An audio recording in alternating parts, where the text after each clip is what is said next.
namin na bibigyan mo siya ng katagumpayan sa umagang ito. Maraming pong salamat, Patuloy Lord, ipakatalutan mo ng iyong banal at makapangyarihan dugo ang apat na sulong ng bahay panambahan na ito. Aming binawasan anumang plano gawa ng kaaway, Lord.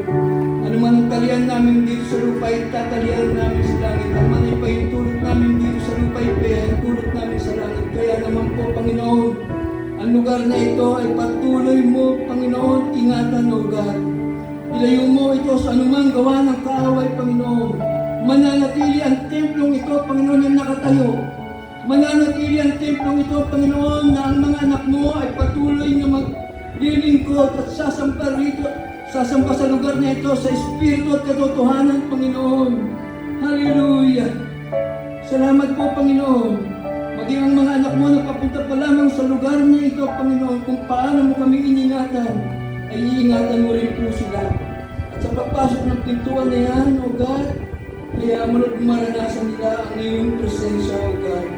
Salamat po, Panginoon.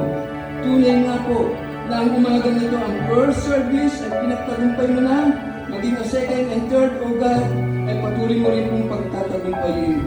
Ito po ang aming dalangin. Sa pangalan ng aming Panginoong Jesus, na lahat ay magsabi ng Amen and Amen.